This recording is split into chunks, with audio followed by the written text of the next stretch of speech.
참예수님, 저는 안동교구 가흥동 본당의 주임신부 류성태 안드레아입니다.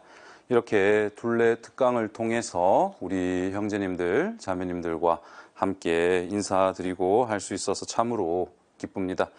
사실 평화방송에서 우리 교우분들을 만난다는 것이 정말 특별하고 그리고 귀한 자리라는 것을 알고 있습니다.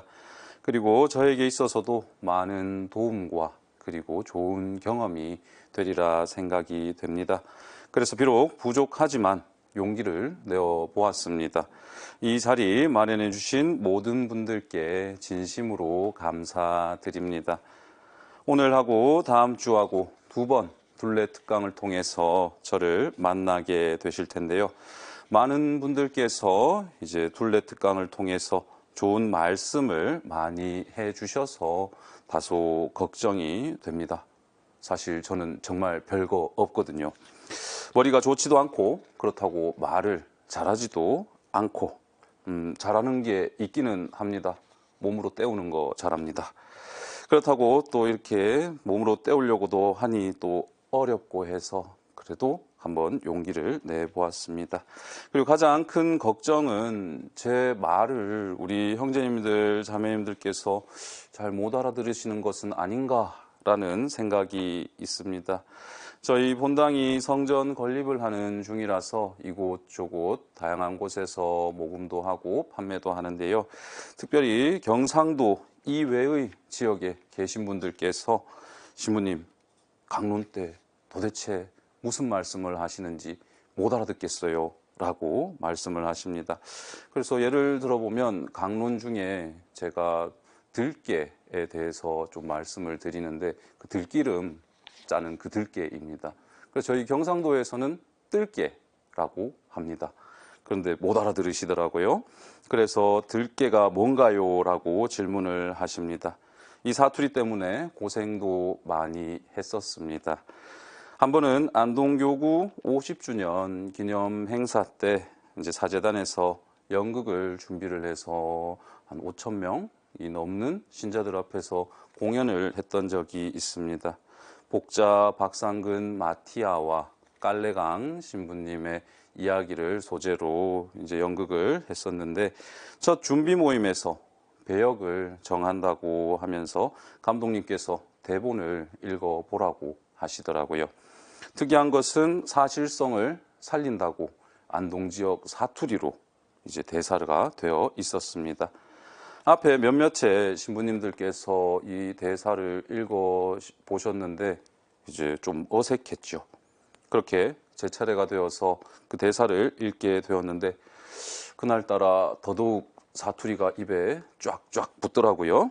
그래서 순간 이제 복자 박상근 마티아가 저는 되어 있었습니다. 그리고 공연을 했는데 신자분들이 사투리 연습 정말 많이 하셨는가 봐요 라고 저희 형수님께 질문을 했다고 합니다. 저희 형수님은 저희 본당 신자입니다. 아무튼 그러자 형수님이 이렇게 이야기를 하시더라고요. 원래 저래요. 오늘은 좀 덜하다마는요. 이렇게 이야기를 했는데 이거를 번역을 하면 평소에도 저렇게 말씀을 하시는데 오늘은 과하지 않으시네요 라고 답했다고 하더라고요.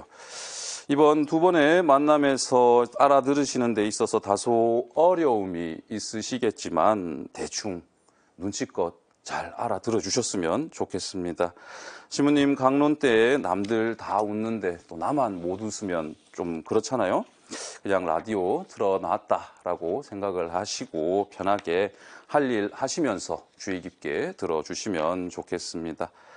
앞서 잠깐의 제 모습을 통해서 눈치를 채셨겠지만 저는 부끄러움도 많고 다소 내성적인 성격 탓에 어디 나서서 무엇을 하는 것에 큰 부담을 느낍니다.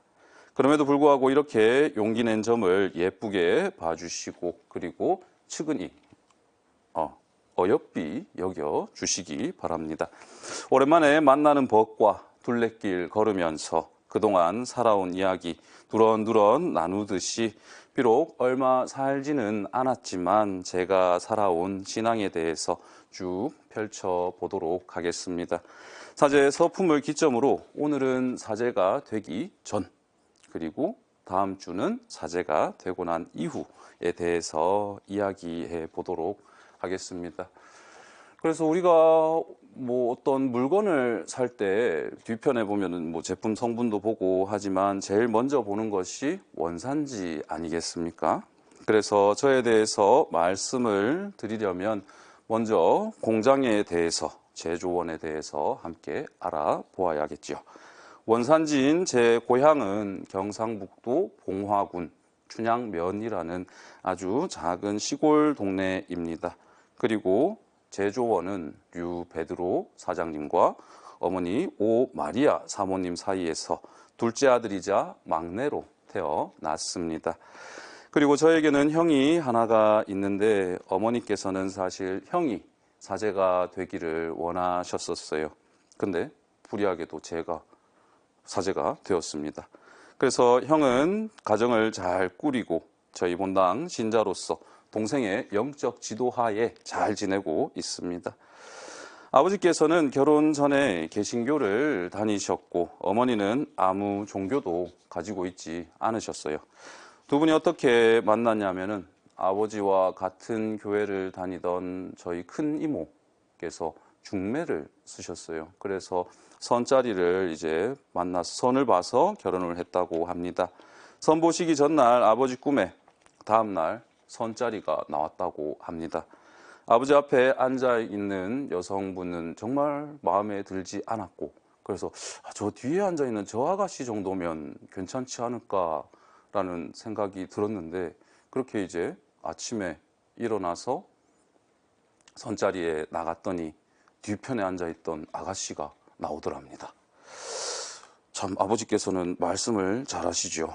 아무튼 그렇게 두 분이 결혼을 하셨고 그렇게 결혼 생활을 하던 중에 앞집 누나의 선교로 어머니께서 성당에 나가게 되셨고 이것이 하느님과 저희 집안의 첫 만남이었습니다. 그렇게 아버지께서도 개종을 하셨고 동네가 시골이라 저희는 안동교구 봉화본당 소속의 춘향공소에서 신앙생활을 했습니다. 저는 말도 잘 못할 때부터 공소에 다녔다고 하시더라고요. 그렇게 공소에서 세례도 받고 처정성체도 하고 그렇게 신앙생활을 시작했습니다. 그래서 어른이 되어 신앙생활을 하셨음에도 불구하고 부모님께서는 주일 미사 나가는 것을 정말 이렇게 중요하게 생각을 하셨고 주일에는 어떤 일도 다 제쳐놓고 미사에 나가셨어요. 저희 집에서 주일의 중심은 미사 시간과 공소 예절이었습니다. 한 달에 한 번 신부님께서 공소에 오시면 이제 10명 남짓의 어른들이 신부님을 반갑게 맞이하면서 극진히 모실 수 있었습니다. 그래서 늘 미사 전에 모든 신자들이 공소 마당에 나가서 신부님을 맞이하였고 신부님 오시는 날은 공소 잔칫날이었습니다. 그리고 늘 신부님 상에는 좋은 것들이 많았지요. 그래서 그런 모습을 보고 있으니 신부가 되어야겠다라는 이런 생각은 안 들고 신부님은 정말 귀한 분이시구나라는 생각을 했습니다. 그리고 제 기억 속에 첫 번째 신부님은 한상덕 안토니오 신부님이셨어요. 이 신부님께서는 프랑스 파리 외방정교회 소속으로 외국인 신부님이었습니다. 그래서 어린 시절에 처음 봤던 외국인이 신부님이셨어요. 그래서 신부님은 외국인만 하실 수 있구나라는 생각을 했습니다. 그래서 사제 성소에 대해서는 아무런 생각이 없었고 한 신부님께서 가시고 다음으로 김정현 신부님이라는 분이 오셨었는데 그때야 비로소 한국인도 신부를 할 수 있구나라는 생각이 들었습니다. 그래서 제 성소의 시작점이라고 할 수 있는 것은 초등학교 4학년 때 본당에서 여름 신앙학교, 그때는 상간학교였죠. 거기에서 캠프파이어를 하는데 한상덕 신부님께서 이제 가운데에 서셔서 여기 신부 되고 싶은 사람 손 한번 들어보세요 이렇게 이야기를 하시길래 그냥 옆에 이제 두 명의 제 친구들은 진부가 정말 뭔지 알고 그리고 한번 하고 싶어서 그렇게 손을 들었는데 저는 그저 신부님께서 너무 귀하게 대접받으시고 정말 멋있어 보여서 그렇게 손을 들었던 일이 생각이 납니다. 그렇게 이제 성소자 모임에 끌려다니게 되었지요. 왜냐하면 제 성격상 어떻게 이렇게 낯선 곳 그리고 아무도 모르는 곳에 그렇게 가는 것을 굉장히 꺼려 했었습니다. 그래서 이제 거기 가는 것을 가는 날이면 어머니께서 가자고 하면 절대 안 간다고 이제 저는 이야기를 했었죠. 그 어머니께서 이제 꾀를 내셨더라고요. 공소에 가자라고 하면 저는 잘 따라갑니다. 왜냐하면 공소에 가서 앉아서 기도도 하고 그렇게 있는 것이 좋았었거든요. 그리고 수녀님도 만나고 하는 것들이. 그래서 공소에 가자라고 해서 차에 타라고 하시길래 차에 탔는데 그날은 저 원래 제 뒤에 태우는데 무조건 앞에 타라고 하시더라고요. 그 앞에 타면 이렇게 공소에 갑니다. 공소에 도착을 하면 어머니께서 수녀님들 인사드리고 와 이러면서 수녀님들 가면 내리면 그렇게 가면 차 뒤에서 가방이 하나가 툭 떨어집니다. 그러면은 그날은 성소자 모임에 끌려가는 날이었죠. 그래서 그렇게 가는 것이 대부분이었고 그마저도 중학생이 되면서부터 가지 않았던 것으로 기억을 합니다. 그러면서도 신기한 것은 어릴 때부터 미사와 공소 예절이 참 좋았습니다. 성경 말씀도 듣고 그리고 신부님과 수녀님, 공소회장님 그리고 어른들 만나는 것이 참 좋았거든요. 그 따뜻함이 좋았던 것 같습니다. 그래서 혼자서도 이제 곧잘 다녔는데 한 번은 밤에 저희가 이제 시골이라서 그리고 농사 짓는 분들이 많아서 저녁에 미사를 하게 되면 저녁 미사 시간이 8시 반 좀 늦죠. 그렇게 하고 미사가 끝나면 9시가 넘고 그랬었습니다. 그래서 부모님께 전화를 드리고 이제 공소 간다고 말씀을 드렸습니다. 그러면 이제 끝나면 데리러 갈 테니까 가 있으라고 하시더라고요. 그랬는데 공소 예절이 끝나도 아무도 오시지 않았습니다. 한참을 기다렸는데도 오시지 않자 이제 저는 집에 가야 하니까 이제 자전거를 타고 밤길을 나섰죠. 근데 이제 가는 길이 참 험합니다. 중간에 가로등이 있는 곳도 있고 없는 곳도 있었는데 하필이면 가로등 없는 구간에 깜깜한데 거기에 은행나무 숲도 있고 해서 그 길을 지나가는 것이 밤에는 정말 무서웠죠. 그래서 동네에 있던 제 친구들도 그리고 형들도 그 길 지나가는 것이 정말 무섭다고 늘 서로 이야기하고는 했었습니다. 그랬는데 이제 그 길을 혼자서 지나가야 하니까 자전거를 세우고 야, 이거를 어떻게 가야 되지? 라고 생각을 하면서 그래도 공소 갔다 왔으니까 기도하면 안 낫겠나 싶어서 하느님 무서워서 못 가겠어요. 어떻게 좀 해주세요. 라고 기도를 하고 성가를 불렀습니다. 저희는 어른들 성가 다 불러서 그때 불렀던 성가가 나의 삶을 드리니 주여 받아주시오 이러면서 출발을 했어요. 그래서 앞에 보면은 무서우니까 하늘만 보고 가는 거죠.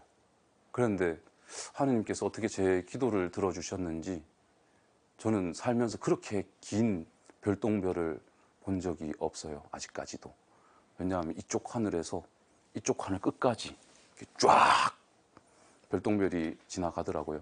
그러니까 거기에 정신이 팔리는 순간 그 길은 무서운 길이 아니라 얼른 집에 가서 자랑해야 되는, 내가 이렇게 큰 거 봤다고 자랑해야 되는 그런 길이 되었습니다. 이것이 어쩌면 지금 와서 생각해 보면 저의 첫 신앙 체험이 아닌가라는 생각이 듭니다. 어린 아이의 순박한 기도를 하느님께서 들어주셨던 것이지요. 그래서 제가 태어나기 전부터 지금까지 이제 시골에서 부모님께서 농사를 지으셨어요. 그래서 농사꾼의 자식들이 늘 그러하듯이 어린 시절부터 농사일에 익숙했습니다. 이 농사 이야기는 이번 주에도 계속 나올 거고 다음 주에도 나올 겁니다. 아침에 일어나서 일을 하고 학교에 등교를 하고요. 그리고 학교가 마치면 바로 밭으로 갔던 적도 있고 집에 들려서 가방 놔두고 그렇게 갔던 적도 많습니다. 그래서 저는 어린 시절에 공부를 참 못했습니다. 그래서 늘 성적은 꼴찌 언저리. 그래서 이거는 저의 부끄러운 고백이지만 구구단도 6학년 넘어서 그때 다 외웠습니다. 그래서 학교에서 숙제를 받으면 제대로 해간 적이 한 번도 없었죠. 그냥 몸으로 때우는 게 일상이었습니다.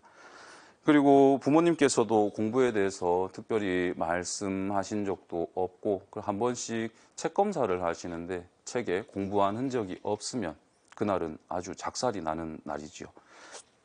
뭐 그것도 1년에 한두 번이었기 때문에 제가 맷집이 좋아서 다 몸으로 때웠습니다.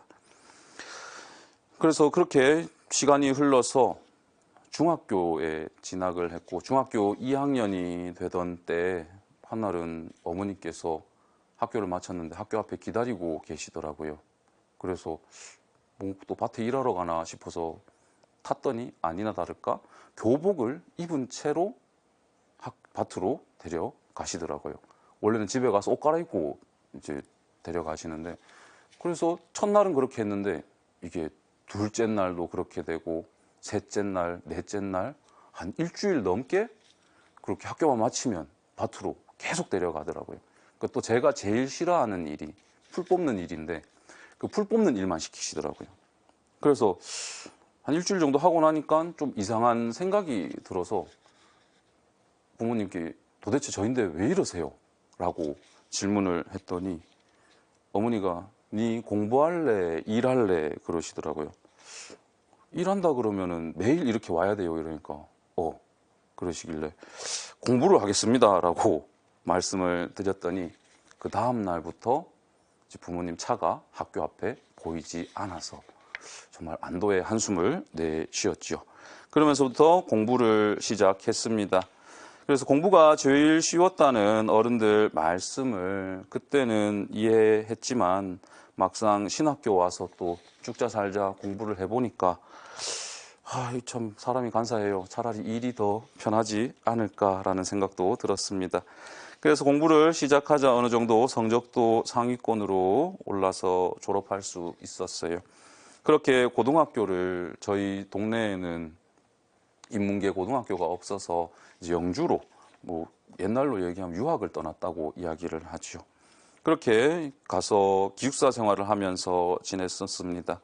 어릴 때부터 학교에서 장래희망을 적어내라고 하면 1번 신부님, 2번 체육 선생님이라고 썼었는데 신부님이라고 썼는 이유는 사실 어머니 눈치가 보여서 그렇게 썼던 적이 많습니다.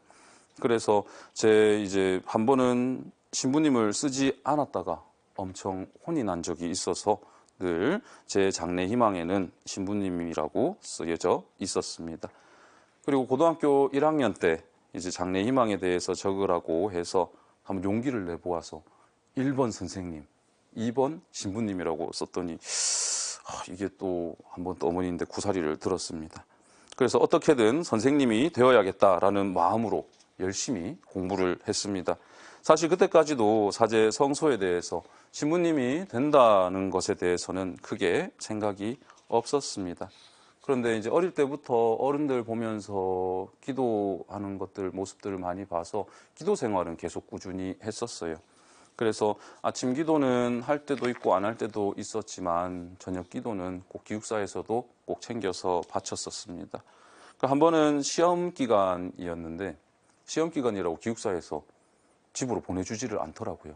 그래서 제가 그때 학생 때 딱 한 번 주일 미사 빠진 적이 그때였었습니다.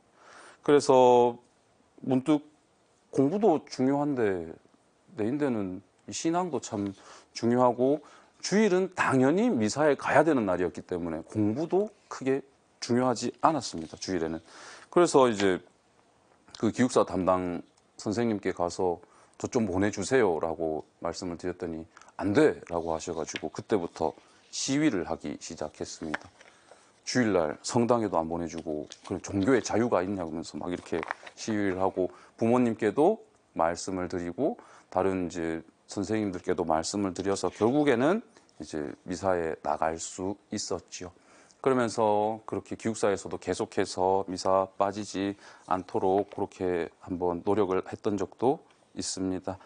그렇게 고3이 되었습니다.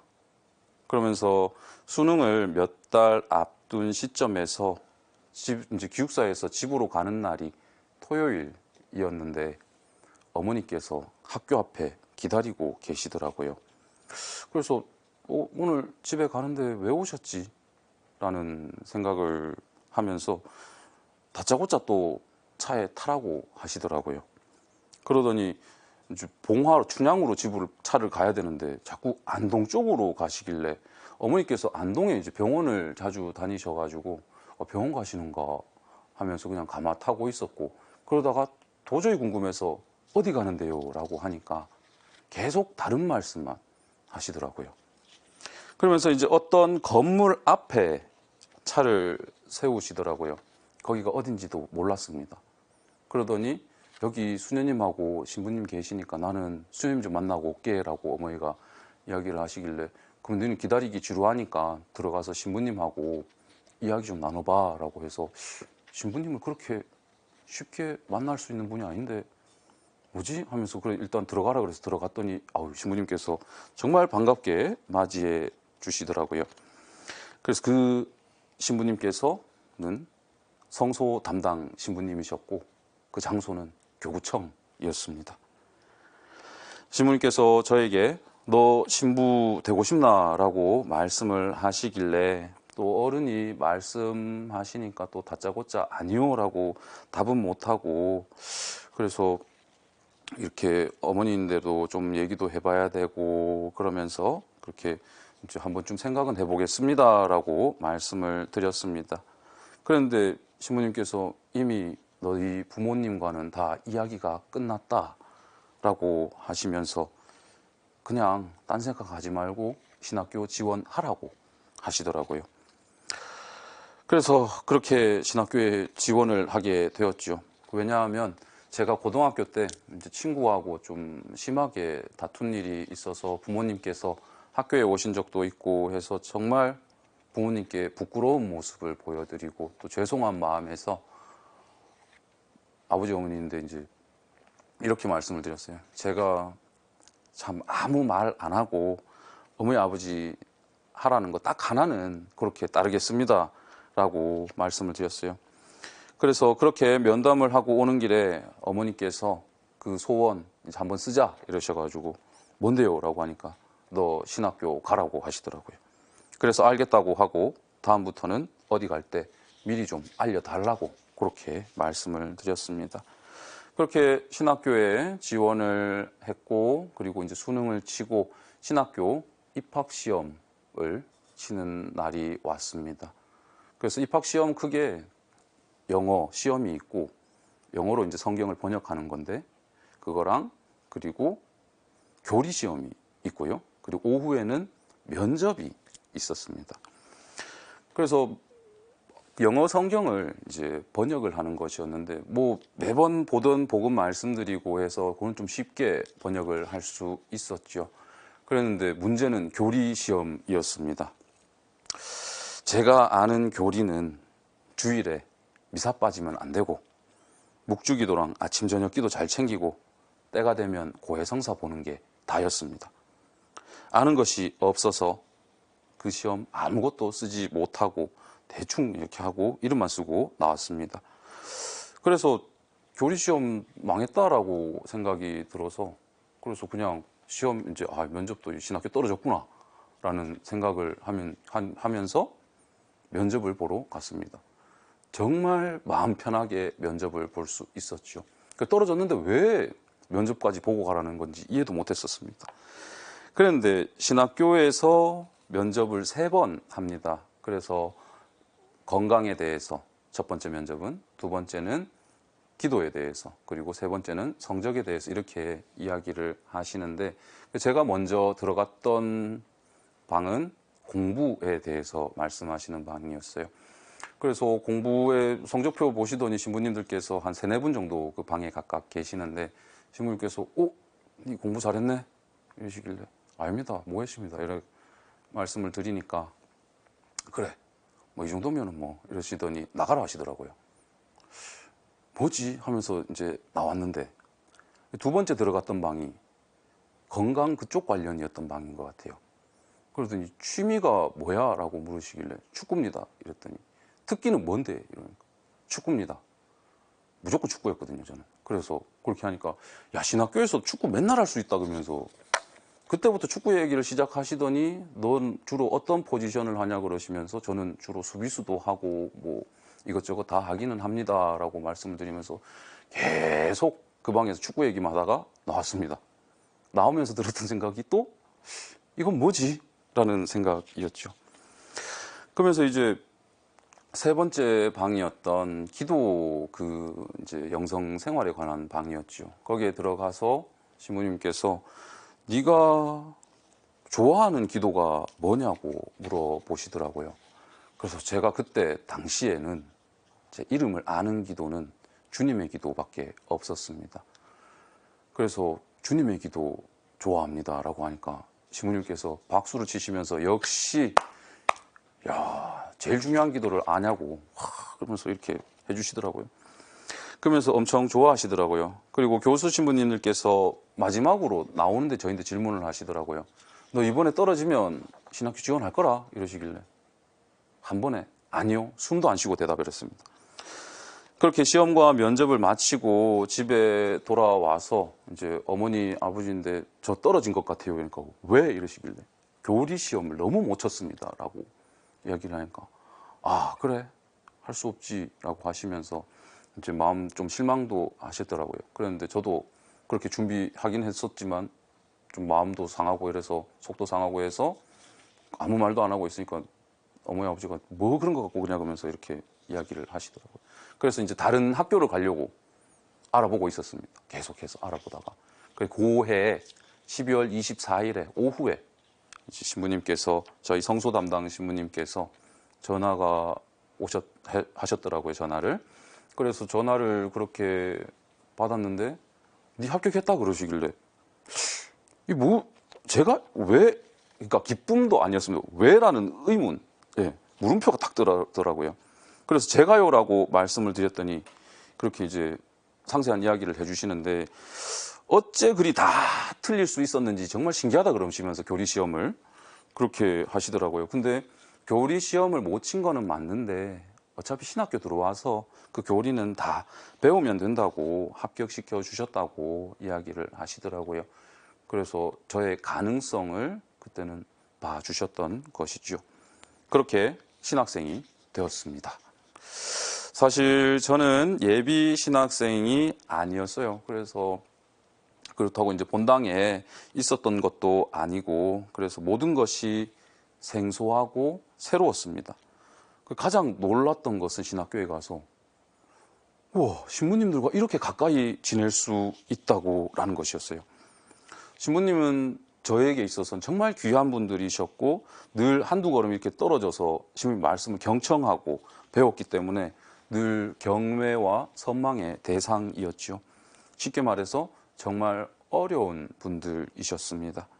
그래서 그렇게 지낼 수 있어서 크게 놀랐고 그리고 매일 미사를 한다는 것에 또 놀랐습니다. 공소는 한 달에 한 번 주일 미사 신부님께서 오셔서 미사를 해 주셨기 때문에 정말 그것도 좋았습니다. 그래서 성무일도와 기도, 조배, 묵상 이런 것들도 마찬가지였죠. 모든 것이 처음이었습니다. 그래서 모든 것이 신기했고요. 그리고 또 신기했던 것은 어린이 미사가 별도로 있다라는 것, 학생 미사가 따로 있다라는 것, 그리고 청소년 성가책이 있다라는 것이었어요. 그래서 참 많은 것들이 신기하고 생소했던 시간이었습니다. 그래서 어떻게 이런 것들을 해야 하는지를 몰라서 신부님들께 많이 여쭤보았어요. 그리고 대침묵이라고 해서 저녁 묵주기도 끝나면서부터 해서 다음날 아침 식사 전까지는 침묵을 지켜야 하는데 그것도 사실은 좀 좋더라고요. 어찌 보면 그동안 지내던 저의 삶의 틀과는 완전히 다른 삶으로 녹아들고 있었던 것이죠. 그래서 기도 생활이나 신학교 생활에 적응하는 데는 크게 문제가 없었습니다. 워낙에 촌놈이기 때문에 주는 거 다 잘 먹고 하라는 거 또 하고 공수에서 어른들인데 배워가지고 신부님께서 또 시키면 또 아무 말 안 하고 하니까 신부님들도 좋아하시고 저도 신부님들 그렇게 이제 경외와 선망의 대상이었기 때문에 늘 그렇게 지냈었습니다. 근데 문제는 공부였습니다. 저는 고등학교 때 이과를 나왔습니다. 그래서 신학하고 이 철학 이런 거, 그래서 학교 때도 윤리, 역사 이런 것들이 너무 어려웠거든요. 그래서 그거를 이제 처음 배운다고 이제 하다 보니까 막 죽을 지경이었어요. 그리고 제일 큰 문제는 이제 그걸 갖고 또 이제 시험을 쳐야 되니까 더 큰 문제. 그거 너무 어려웠어요. 늘 답만 찾아서 풀어서 쓰면 답이 딱 나와요. 근데 신학 시험하고 철학 시험은 이 답이 없어요. 제가 생각하기에는 물론 답이 있었지만 제가 성적이 안 나오는 거 보니까 그렇게 답을 못 찾아 쓴 것 같은데, 그래서 그런데 논술을 해야 한다라는 거, 그것이 너무 어려웠습니다. 뭐가 뭔지 하나도 몰랐고 특히 고등학교 때도 그렇게 이과 수업만 들었어 가지고 정말 어려웠습니다. 그랬는데도 그것들과 정면 승부를 해야 한다니 그 시간들이 너무 힘들었죠. 그렇게 1학년 첫 번째 시험을 이제 치렀는데 제가 본격적으로 공부를 시작하고 나서 가장 큰 좌절을 맛보았습니다. 그래서 혼자 방에서 그만둘까? 라는 생각이 불현듯 스치고는 했습니다. 그런데 신학교에 들어가면서 제가 마음속으로 다짐했던 것이 다른 건 모르겠고 공부 못해갖고 나가는 일은 없어야 한다라는 것이었어요. 기도나 생활적인 부분에서야 뭐 저와 안 맞아서 그런 일이 있을 수도 있지만 공부는 순전히 내 노력 여하에 달려 있었기 때문이죠. 그래서 그것만은 안 된다고 해서 그래서 아무리 해도 머리로는 승부를 못 볼 것 같아서 엉덩이로 승부를 보기로 했습니다. 그래서 제가 취했던 그 방법은 이해는 없다, 그냥 다 외우자 였습니다. 공부 내용을 머리에 넣는 것이 아니라 머리가 돌이기 때문에 돌에다가 새긴다라는 그런 마음으로 공부를 했습니다.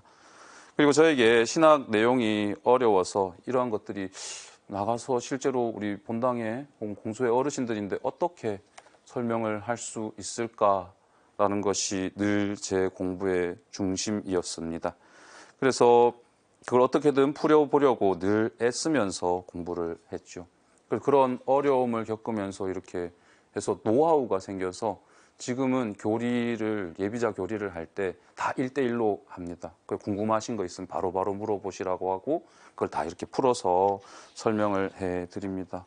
그래서 교리반이 지금은 일주일에 6개 반 운영을 하고 있어요. 그래서 특별히 모집 기간을 둔 것도 아니기 때문에 언제든지 예비 신자분들 오시면 교리 시작할 수 있도록 그렇게 장점이 있습니다. 아무튼 그렇게 신학교 생활을 하던 어느 날 교구 선배 신학생이 저인데 니는 왜 신부님이 되려고 하냐고 물어보시더라고요. 그때까지 이 질문에 대해서 딱히 생각해 본 적은 없습니다. 왜냐하면 이제 나는 내가 선택하는 것이 아니라 이거는 해야 하는 것이었기 때문이죠. 그래서 순간 멍해져서 어떤 대답이라도 해야겠다 싶어서 어려운 사람들 많이 도와주려고요 라고 대답을 했다가 그건 꼭 신부가 아니더라도 밖에서도 할 수 있는 일이다 라면서 혼이 났습니다. 그래서 저는 어릴 때도 이제 신부님이 되고 싶다기보다는 해야 한다는 그 부모님의 기대 그리고 주변 우리 어른들의 기대가 있었기 때문에 그러한 사명감에 있었던 것 같아요. 그렇게 신학교 생활을 하면서 군대도 다녀오고 그리고 복음화 과정하면서 중환자실에도 가서 일해보고 그리고 농활도 했었습니다. 그 농활은 문제가 안 됐는데 중환자실 병원은 참 어렵더라고요. 그러면서 이렇게 지내면서 많은 분들, 좋은 분들 만날 수 있었습니다.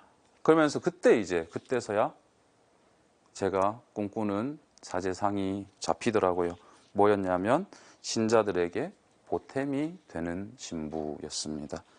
그렇게 제 성소라기보다는 제가 바라는 사제상을 떠올리면서 지금도 특별히 어떤 것을 바라지는 않고 그저 주어지는 것들에 최선을 다하려고 합니다.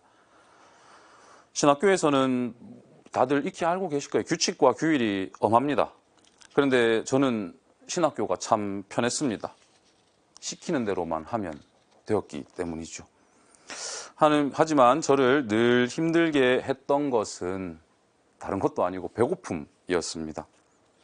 저녁 6시에 저녁 식사를 하고 나면 다음날 아침 7시 반까지 밥을 못 먹어요. 너무 배고파서 늘 방에다가, 그래서는 안 되었지만 간식을 넣어 두었습니다.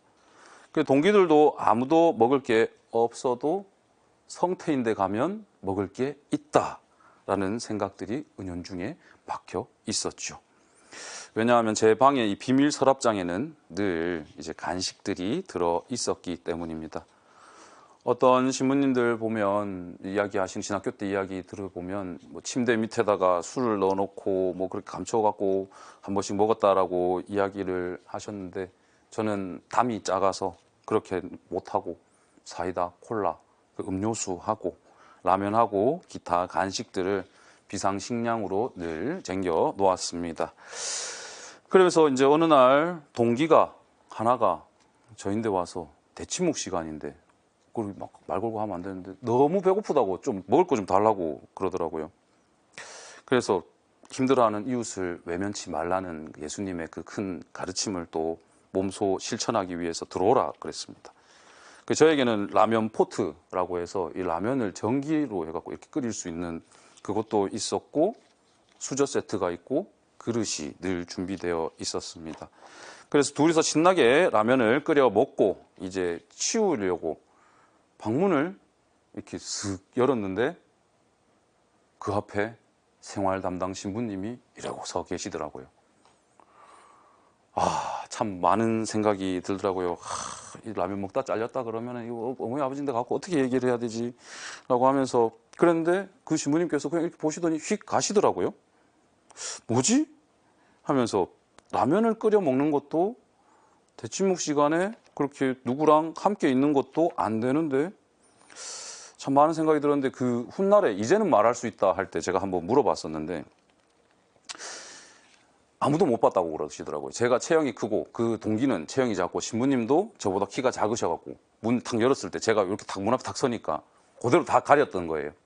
그래서 신부님께서 아무것도 못 보시고 그냥 냄새는 나는데 뭐지? 이러면서 심증은 있는데 물증이 없다 이라고 가셨다고 하시더라고요. 그래서 하느님이 보호하사 다음을 또 마련해 주셨고 그 일 이후로 안 해야 되는데 더 요령이 생겨서 더 많은 불쌍한 중생들에게 하느님의 자비를 베풀어 주었습니다. 목마르고 배고픈 자 모두 나에게 오너라. 내가 너희를 배부르게 하리라. 라는 이 표어를 늘 생각을 하고 있습니다. 사실 신학교에서 이런저런 일들이 많았죠. 한 번은 점심 식사 시간이었는데 점심 식사 때는 늘 신부님들과 신학생들 모두가 한 식당에서 식사를 합니다. 그런데 그날 딸기가 나왔어요. 그런데 하필이면 또 그날 제가 원장 신부님 테이블이 있는데 거기에 제 동기랑 둘이 가서 앉았습니다. 그러면서 이야기를 하시는데 신부님께서 저와 제 동기에게 야, 딸기로 술을 담을 수 있다고 이야기를 하시더라고요. 그래서 또 입이 방정이라서 한번 담가볼까요? 라고 했더니 그날 오후에 동기하고 둘이 시장에 가 딸기 사와서 담갔습니다. 그리고 다음날 원장 신부님께 술 담궜다고 이제 말씀을 드리고 며칠 있다가 열면 됩니까? 라고 여쭈었더니 그늘에서 한 달이면 된다고 하셔서 그 이제 술병 담은 요 단지를 방의 옷장에다가 이렇게 감췄습니다. 그리고 이렇게 며칠이 지나서 한 4주 정도 지났죠. 원장 신부님께서 원장 신부님 알고 제 동기 알고 저하고 3명만 알고 있어가지고 이제 때가 되온 것 같다. 열자라고 하시더라고요. 그래서 색깔이 어떠냐고 물으셔서 말씀을 드렸더니 아직 때가 차지 않았으니 조금만 더 기다리자라고 하셔서 좀 더 있다가 신부님 집무례실에서 3명이 앉아서 뚜껑을 열었습니다. 그리고는 이제 얼음 먼저 드려야 되니까 얼음 이렇게 먼저 신부님께 드렸더니 한 잔 딱 드시지도 못하고 입만 대고 바로 탁 던지면서 갖다 버려라 그러시더라고요. 네, 다 썩었어요. 그래, 그러면서 이거 똑바로 한 거 맞냐고 저희한테 질책을 막 하시길래 이렇게도 혼이 날 수 있구나라는 생각을 하면서 그래서 얼마 전에 이제 며칠 한 지지난달이었죠. 그래서 같이 술 담갔던 동기하고 이 이야기를 나눴는데 저보고 네가 설탕을 너무 많이 넣어서 그렇다면서 자꾸 이야기를 하더라고요. 그래갖고 그 원래 그 동기방에다가 그 술단지를 넣어놨었는데 네가 이거 햇빛 보게 한 거 아니냐 그러면서 또 그래 뭐 좋은 추억을 쌓을 수 있었습니다. 참 많은 일들이 있었습니다. 신학교에서 쉽게 말하면 사고뭉치였죠. 방학 전에 동기들과 술 한잔 먹는다고 몰래 이제 가방에 술을 이만큼 사들고 이렇게 가방을 메고 들어오는데 앞에서 교수 신부님께서 쭉 저희들을 이렇게 걸어오시더라고요. 그래갖고 인사는 해야 되니까 이렇게 신부님 안녕하십니까 라고 인사를 했는데 뒤에 가방에서 술병 떠글덩거리는 소리가 짜랑 소리가 나는 바람에 깜짝 놀랐는데 그래도 자비로운 신부님들께서 모른 척을 해주셔서 그렇게 됐고 또 산행날에 원장 신부님과 이제 점심 때부터 한 잔 먹기 시작해서 4차까지 갔던 사건 그리고 동기들 방에 장난친다고 온 건물에 있던 소화기를 그 방에다 다 몰아넣은 적도 있고 그래서 또 한 번은 눈썰매 타듯이 그 한티성지에 가면 이런 잔디밭이 있는데 저 1학년 때 한티성지에서 지냈었는데 그 잔디밭에서 박스 타면서 열심히 놀았더니 다음날 잔디가 자꾸 죽으려고 그랬던 그런 일들도 있고 그래서 제 신학교 생활을 한 줄로 요약하라고 하면 신학교라 쓰고 놀이터라 읽는다라고 이 정도가 될 것 같아요. 어쨌든 신학교에서 이런 재미있는 일들도 많았지만 정말 치열하게 살았던 것 같습니다. 사실 방학하고 개학하면 줄어있는 그 동기들 숫자 보면 참 마음이 아팠죠. 그러면서도 여기는 신학교는 천국이지만 어떻게 보면 야생이구나라는 생각이 들었습니다. 늘 제 자신의 안위를 걱정해야 했습니다. 행동거지 하나하나 모두 삼가야 했죠. 그렇게 늘 매 학기 생존이라는 목표를 두고 계속해서 열심히 지냈고 치열하게 살았습니다. 그렇게 지내다가 부제품 받고 졸업 논문까지 모두 마치자 늘 뭔가를 해야 됐었는데 그런 바쁜 일상에서 벗어나게 되면서 제 자신을 돌아보게 되더라고요. 그래서 그렇게 돌아보게 되었을 때에 이게 이제 자신의 내면을 자꾸 보다 보니까 그때 내린 결론이 지금은 사제 서품을 받아서는 안 되겠구나라는 생각을 했습니다. 내가 정말 교만하고 부족한 사람이었고 이렇게 서품 받고 나가면 신자들에게 민폐다라는 생각이 들었습니다. 그래서 사제 서품식 3달을 남겨두고 나갔습니다. 신학교를. 지금 와서 생각하면 그 생각들마저도 교만이었지요. 제 인생에 있어서 큰 경험을 하게 됐습니다. 사실 그 결정으로 그렇게 많은 욕을 들을 줄 생각도 못했습니다. 그리고 정말 많은 분들이 저 하나 때문에 마음 아파하시는 것도 처음 봤습니다. 그리고 이제 신학교에 나갔고 그렇게 주교님과 면담 때 솔직하게 제 이야기를 말씀드리니 좋은 경험 쌓는다 생각하고 편하게 지내라고 하시더라고요. 그렇게 나가서 처음 갔던 곳이 서울에 있는 마리아 수도원이었습니다. 거기에서는 예수님의 자비와 성모님의 따뜻함을 느낄 수 있었습니다. 수사님들께서 너무 따뜻하게 대해주셔서 이 수도원에 입회해도 되겠냐고 또 여쭤봤더니 주교님께서 벌써 손을 써 놓으셨더라고요. 그래서 안 된다고 하시더라고요. 그렇게 수도원 생활을 하고 난 다음에 대구 대교구 소속의 포항에 있는 이주민 센터에 가게 되었습니다. 거기에서는 이주민들을 대상으로 미사와 성사 생활 그리고 각종 생활 고충을 해결하도록 지원해 주는 곳이었죠. 그래서 불법 체류자들도 많았고 외국인 근로자들 등 다양한 환경에서 치열하게 살아가는 그분들의 모습을 볼 수 있었습니다. 그래서 그렇게 치열하게 살아가는 모습을 보면서 더 많은 도움이 되어야 되겠다. 이런 힘들고 어려운 분들에게 그런 생각을 했었습니다. 그리고 그곳에서도 신부님들과 잘 지냈었는데 신부님들께서도 타교구 부제가 와서 그렇게 지내니까 좀 측은하셨던지 정말 따뜻하게 대해주셔서 그래서 정말 잘 지낼 수 있었어요. 지금도 그때 이주민센터에 있었던 그 영향으로 본당에서 영어 미사를 하고 있습니다. 그래서 함께 나누는 시간도 있고요. 그런 다음에 이주민센터 다음으로 갔던 곳이 저희 안동교구의 함창본당이었습니다. 전형적인 시골 구교우 동네였어요. 그래서 한 집 걸로 한 집이 다 신자이고 그랬던 곳입니다. 본당에 신부님과 수녀님들 그리고 신자분들이 얼마나 저를 반겨주시고 따뜻하게 대해주시는지 자려고 이렇게 누우면 다음 날이 막 기대가 될 정도로 그런 나날들이었죠.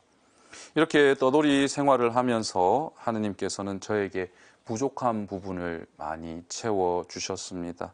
바로 따뜻함, 온기, 온정이었죠.